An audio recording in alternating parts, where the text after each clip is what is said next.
قلعہ کہا جاتا تھا۔ لوگ کہتے تھے کہ اس قلعے میں ایک بدو رہتی ہے جو رات کو نکل کر لوگوں کو خوفزدہ کرتی ہے۔ گاؤں کے لوگ دن میں بھی اس قلعے کے قریب جانے سے ڈرتے تھے۔ ایک دن 3 دوستوں راشد، علی اور ناصر نے فیصلہ کیا کہ وہ اس قلعے کی حقیقت جاننے کے لیے جائیں گے۔ وہ نوجوان اور بہادر تھے اور انہیں ایسی کہانیوں پر یقین نہیں تھا کہ ایک تاریک رات کو جب چاند کی روشنی مدھم تھی، وہ تینوں قلعے کی طرف روانہ ہوئے۔ قلعے کے قریب پہنچتے ہی انہیں عجیب و غریب آوازیں سنائی دینے لگیں۔ ہوا میں ایک سرد جھونکا تھا اور قلعے کی دیواروں سے سرگوشیاں سنائی دے رہی تھیں۔ علی نے کہا، یہ صرف ہوا کا اثر ہے، تمہیں ڈرنے کی ضرورت نہیں۔ مگر ان سب کے دل میں ایک خوف سا بیٹھ گیا۔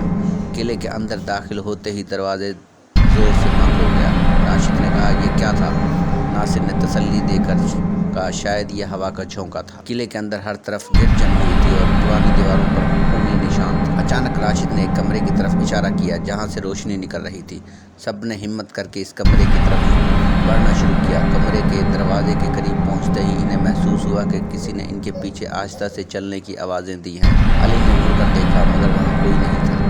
کمرے میں داخل ہوتے ہی انہوں نے دیکھا کہ ایک پرانی کرسی پر ایک بوڑھا آدمی بیٹھا ہے۔ اس کا چہرہ نظر نہیں آ رہا تھا مگر اس کی موجودگی سے ایک عجیب سی دہشت محسوس ہو رہی تھی۔ اچانک وہ آدمی مڑ کر ان کی طرف دیکھنے لگا۔ اس کا چہرہ سفید تھا اور آنکھیں سرخ جیسے خون کی بوندیں۔ راشد، علی اور ناصر نے خوف سے چیخ ماری اور بھاگنے کی کوشش کی مگر دروازہ بند ہو گیا۔ وہ آدمی ان کی طرف بڑھنے لگا۔ راشد نے اپنے دوستوں کو کہا وہ اپنی تلواریں نکالیں مگر ان کے ہاتھ کانپ رہے تھے اور تلوار نکالنے کی بھی ہمت نہیں ہو رہی تھی۔ بوڑھے آدمی کی سرگوشیاں بڑھتی گئیں اور کمرہ اندھیرے میں ڈوب گیا۔ راشد نے ہمت کر کے اپنی تلوار نکالی اور آدمی کی طرف بڑھا مگر جیسے ہی وہ قریب پہنچا، آدمی نے اپنے ہاتھ سے اسے دھکیل دیا۔ راشد نے ایک زوردار چیخ ماری اور زمین پر گر پڑا۔ اس وقت قلعے کی چھت سے ایک زوردار آواز آئی اور کمرے کی دیوار ہلنے لگی۔ ناصر نے دروازے کی طرف دوڑ لگا دی اور اسے کھولنے کی کوشش کی مگر دروازہ کھل نہیں رہا تھا۔ علی نے اپنی دعا پڑھنی شروع کی اور راشد نے اپنے آنسو پونچھتے ہوئے اپنے دوستوں کو تسلی دینے کی کوشش کی۔ اچانک ایک روشنی کی کرن آئی اور دروازہ خود بخود کھل گیا۔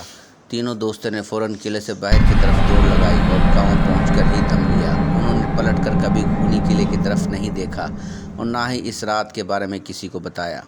یہ واقعہ خونی قلعے کی بدروح کا ایک اور خوفناک قصہ بن گیا جسے سن کر لوگ آج بھی کانپ اٹھتے ہیں اور گاؤں والے آج بھی اس قلعے سے دور رہتے ہیں اور بچوں کو وہاں جانے سے منع کرتے ہیں۔ اگر آپ کو ہماری کہانی اچھی لگی ہو تو پلیز ہمارے چینل کو سبسکرائب اور کلک کا بٹن ضرور دبا دیجیے گا۔